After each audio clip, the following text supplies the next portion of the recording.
Okay, chapter 15 for BSC 2010C, the chromosomes basis of inheritance.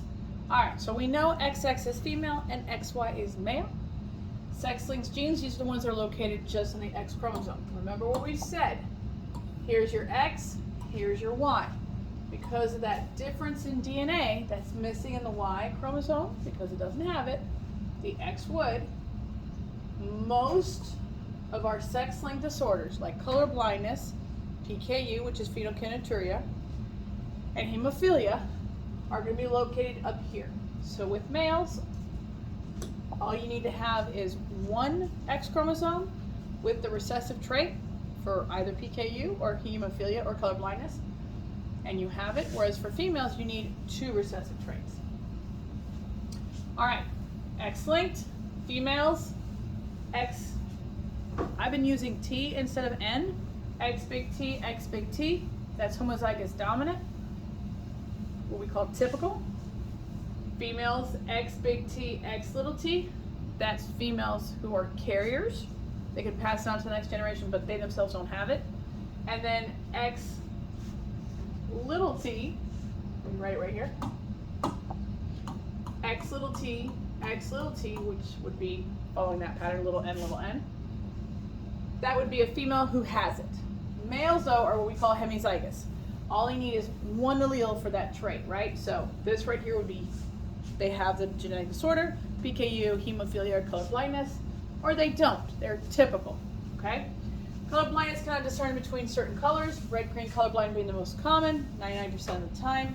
You've got a link right there, but we've done that in the lab. Duchenne muscular dystrophy, progressive weakening of muscles and loss of coordination. This is found on the X chromosome. 1 in 3,500 males have it. So again, if the mother's side of the family has it, then the male offspring is at a higher risk for receiving it. If it's on the dad's side, because dad only gives the Y chromosome, they're not going to pass it on. Okay? Hemophilia, absence of, that's one of those sex-linked disorders, absence of one or more proteins required for blood clotting. Very, very common in the royal families because basically they were only allowed to marry within royal blood. Because of that, that's a limited gene pool, increase the chances of it. So Nicholas the Tsar's son, that's literally what led to, one of the key things that led to the fall of the Romanovs. We're talking about Rasputin. We're talking about Rasputin being in charge of the Tsar because Nicholas the Tsar was always worried about his son getting hurt, and Rasputin had a few tricks up his sleeves on how to help him with his hemophilia. Queen Victoria of Spain also passed it on to her family, to her children, because of, again, that limited gene pool. Linked genes, when you have two more genes on the same chromosome that tend to be inherited together because they're closely related to each other, they're closer to each other. So, apologies.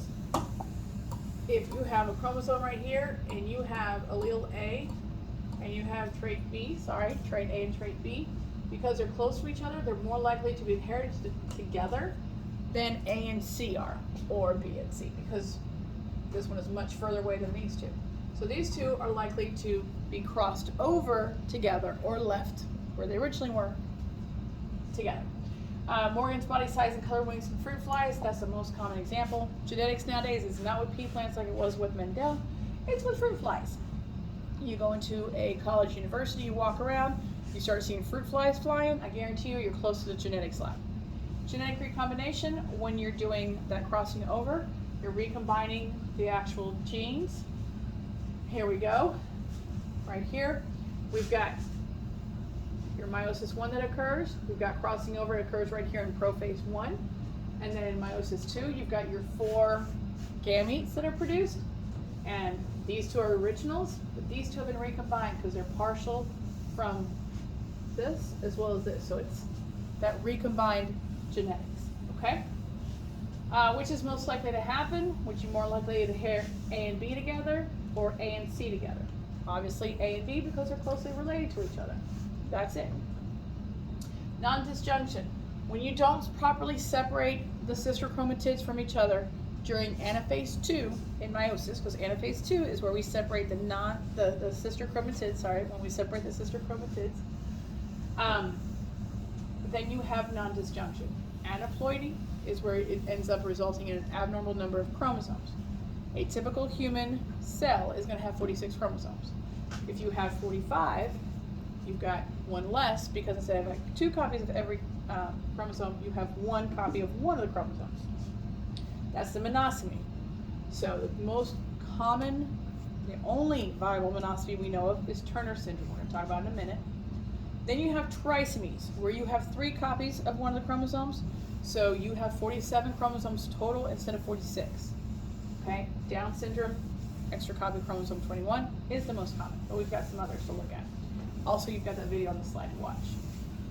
Errors in meiosis or damaging agents, such as radiation, can cause a breakage of the chromosome, which can result in one of 4 possible scenarios. You can have deletion, where part of the DNA is actually removed.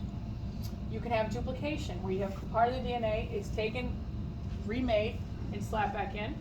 You can have inversion, where you take the DNA, you flip it, you've inverted it, flipped it, right?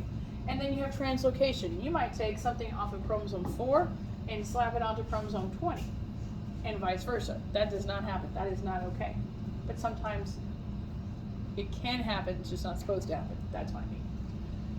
Trisomy 21, that's your Down syndrome, extra chromosome number 21. One about every 700 births have this. Increased risk of Alzheimer's, leukemia, but they're actually at less risk of certain tumors and heart disease. Frequency increases with age of the mother, because the older the mother gets, the separation of the 2 sister chromatids during anaphase 2 gets less efficient. So there's a higher risk of having specifically non-disjunction, which leads to trisomy 21. Non-disjunction occurs during meiosis 1, apologies. Klinefelter syndrome, this is male, so males typically XY, but these males have an extra X. Testes tend to be smaller than typical. Males can be sterile, and they can have subnormal intelligence. Some of these are, be very careful, you have to take them in stride, okay? I've actually known 2 people now that have Klinefelter, incredibly intelligent people. So don't assume that this is always the case. These are overall situations, okay? Males with the extra Y, XYY, normal but slightly taller. The reason I'm emphasizing that be careful, take this information, with a grain of salt essentially, that things can be different amongst people, because in the 1990s, there started being a belief that serial killers were XYY because of the extra Y chromosome. The thought was they had more testosterone, more aggression, more likely to have serial killer tendencies. So what was happening was, when parents were doing amniocentesis, finding some kind of way to get the genetic makeup of their children, if they found out that their child had the extra Y, there started to be an increase in termination of pregnancies. So that's why we say be very careful. And again, by the way, XYY, it was proven not to be the case at all. Just because you had the XY did not mean that person was going to be a serial killer. Lots of people, lots of serial killers, unfortunately. And many of them did not have the XYY. I don't even know if any of them did. But so that was proven wrong. Problem is that started going out there, and that misinformation started making people think a certain way, and it's hard to bring that back.